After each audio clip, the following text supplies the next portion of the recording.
Olá! Hoje a gente vai mergulhar em Isaías capítulo 38. É uma passagem, assim, bem marcante. Fala de um momento super crítico na vida do rei Ezequias, sabe? Uma doença que parecia o fim, aí vem uma mensagem divina bem sombria e depois uma revolta daquelas. Exato. A história começa, né, com o Ezequias praticamente no leito de morte. Sim, e aí chega o profeta Isaías com a notícia. Nossa, imagina receber isso. Põe a sua casa em ordem porque você vai morrer, você não vai se recuperar. Direto assim. Pesado, né? E a reação do Ezequias, ela não é de aceitação passiva, não. É imediata, é forte. Total. Ele vira o rosto para a parede e começa a orar. Com fervor mesmo. Isso. É um apelo muito, muito pessoal. Ele lembra a Deus da vida dele. Tipo, lembra-te, Senhor, como eu te servi com fidelidade, com coração íntegro, como eu fiz o que tu aprovas. E o texto fala que ele chorou muito, amargamente. É. Nossa, a intensidade dessa oração é quase palpável, né? Vamos tentar desempacotar um pouco isso. Essa ênfase na fidelidade passada, como argumento, isso é comum ou tem algo particular aqui na relação dele com Deus? Olha, é uma característica bem presente nessa relação de aliança do Antigo Testamento, sabe? Apelar para a fidelidade, para o próprio caráter de Deus. Isso aparece. Mas a intensidade aqui, e principalmente a resposta quase imediata que vem depois, isso sim é notável. Mostra, tipo, uma relação muito dinâmica. Ezequias sente que pode sim apelar com base na vida que levou. Entendi.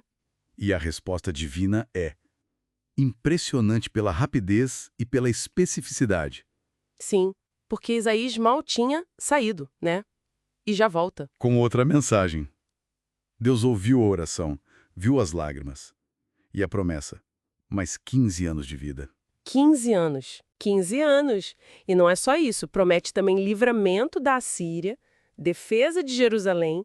É uma virada de 180 graus, impressionante. E para, digamos, selar essa promessa toda, vem um sinal. E não é um sinalzinho qualquer, não. Não mesmo. É algo que mexe com a ordem natural das coisas. A sombra do sol voltando 10 degraus na escadaria de Acase, que, aliás, acredita-se que funcionava como um relógio solar, né? Uau! Um evento cósmico, visível para todo mundo ver, servindo ali como uma garantia pública do poder de Deus, da palavra dele. Deixa claro que a promessa não era só um consolo, era um decreto com poder sobre a própria natureza. E aqui a coisa fica mais interessante ainda para mim, porque o capítulo traz um texto do próprio Ezequias, escrito depois dele se recuperar. Exatamente, um salmo, um poema dele. E não é só celebração tipo, oba, tô curado. Não, ele mergulha de novo naquela sensação horrível que ele teve, no desespero. É isso que é forte. Ele não passa pano no trauma, sabe? Ele descreve a sensação de ter os anos roubados. A angústia de achar que nunca mais ia ver Deus nem conviver com as pessoas. Usa umas metáforas bem pesadas, né? Muito. A vida como uma tenda de pastor que é desmontada. Ou um tecido cortado do tear. Ele fala da dor física, da dor existencial. Ossos esmagados por um leão, gemer como uma pomba, os olhos cansados de tanto olhar para cima buscando ajuda. É um relato muito honesto de quem esteve ali na beira da morte. Essa honestidade é impactante mesmo. Ele revisita o fundo do poço. Mas como é que isso se liga com a cura? Ele só esquece a dor depois? Muito pelo contrário. E acho que aqui está um ponto-chave da passagem. A cura não apaga a memória da dor. Ezequias usa essa lembrança da angústia como base para uma nova forma de viver. Ele fala, né? Andarei humildemente todos os meus anos por causa dessa angústia da minha alma. O sofrimento teve um propósito. Ele reinterpreta aquilo. Certamente foi para o meu bem que sofri tanta angústia. A vida que ele ganhou de volta, ela ganha sentido na capacidade de louvar. Ele diz, os vivos, somente os vivos te louvam, como hoje estou fazendo. A gratidão nasce justamente dessa lembrança do que lhe passou. Faz todo sentido. E o texto ainda menciona uns detalhes, tipo Isaías mandando fazer um emplastro de figos para colocar na ferida, né, no furúnculo. Isso sugere que, sei lá, usaram remédios da época junto com o milagre? É uma interpretação possível, sim. pode indicar que Deus age também por meios naturais, usando os recursos disponíveis, né? Ou pode ser só um detalhe para ancorar o milagre na realidade concreta da época. Entendi. E a pergunta do Ezequias pelo sinal para poder voltar ao templo mostra essa ânsia dele pela restauração completa, né? Não só a saúde física, mas a vida religiosa, comunitária. Então, resumindo tudo, o que é que a gente tem aqui? Uma história sobre a nossa fragilidade diante da morte, né?